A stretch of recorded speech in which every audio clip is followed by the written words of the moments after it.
Taoiseach, included in this grouping is a question about ethics reform. And Minister Niall Collins emerged today and for the first time answered some questions about his unethical behaviour, not from TDs, because he refused to do that and you shielded him in that decision, but instead from the media.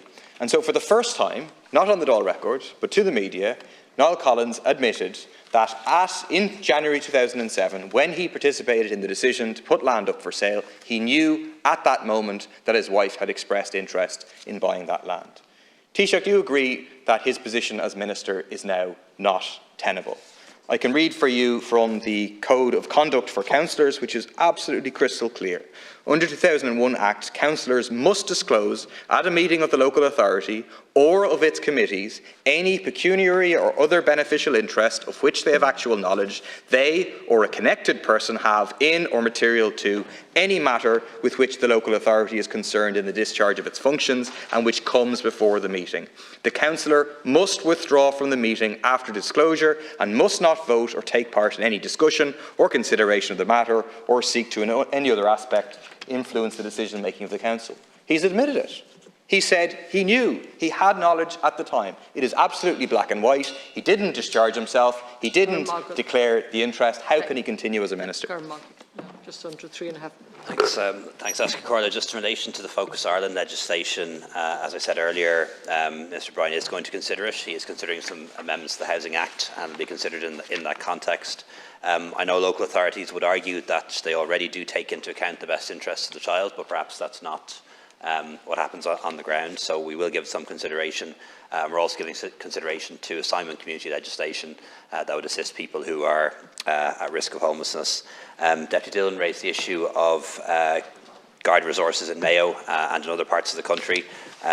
Certainly hear what he's saying, but I can give the assurance to the House that Garda numbers are growing again. Templemore is open. We've over 14,000 Gardaí now. We're aiming for 15,000. We're funding for 1,000 additional recruits this year. And even when you take into account retirements and resignations, that will still see an increase in the total number of Gardaí this year. And we're also hiring more and more Garda staff who then free up sworn Gardaí and uniformed Gardaí for work protecting the community and making our community stronger and safer. In relation to unaccommodated asylum seekers, the most impactful thing we can do is to provide accommodation. We hope to be able to provide accommodation for a significant number of people next week through new accommodation which has been secured. For those who are on accommodation at the moment, we've secured access to day services in Dublin, in the Capuchin Centre and Mendicity, and also there are additional vouchers and easier access to the daily expenses allowance. And we're also looking to secure access to nighttime services as well. But again, we shouldn't lose sight of the bigger picture. Nearly 100,000 people have come here in the past year from Ukraine and from other parts of the world seeking our protection. Almost all of those have been accommodated, but we are now at the point where we can't guarantee accommodation to everyone who comes here seeking asylum, and that's just unfortunately the position we're in at the moment, and we need to be honest with people about that, but we will do the best we can to provide shelter and we'll turn nobody away. In relation to the Sairview option that Deputy Kelly has raised, I don't know if that's feasible or not. We'd have to check with the experts, but certainly somebody should check on it anyway. So we'll welcome the suggestion, and I'll make sure that is checked out as an option. On the disabled persons grants, my understanding is that an additional allocation was made in the last few weeks, but I will check up on that with Minister O'Brien. My understanding is that juries is not available. I don't know the details behind that. I understand it's going to be redeveloped and that's not available. And again, I don't know the details in relation to the respite services in Gorey, but I will let Minister Rabbit know that it was raised here, and it is concerning that the service may close for a period.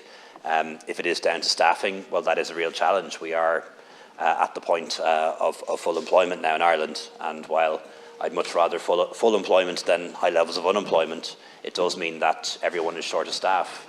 Public sector, private sector, every sector, well-paid positions, poorly paid positions, everyone is short of staff, and that does challenge us to change the way we do things and try and reform services, but that's very difficult, I know, when it comes to something like respite, which is inherently labour intensive. Just finally, in relation to the matters raised by Deputy Murphy, It's my firm view that ministers are accountable to the Dáil and should make statements and take questions about their actions. If it is the case, though, that ministers are accountable to the Dáil for actions that don't relate to their work as ministers, well, that should apply to all TDs, I believe, and all TDs should be willing to answer questions here in the Dáil and make statements, and that should be agreed across the board, and we should have fair rules around that as well, and they aren't always fair. But I don't think it's right that only ministers should be required to account to the Dáil, particularly when it doesn't relate to their ministerial functions, and that's what's being argued here. In relation to Minister Collins, this relates to events of 16 years ago at the Brough Area Committee. I understand that a complaint has been made to SIPO. SIPO is the appropriate body to make a determination on this matter, and we await their decision.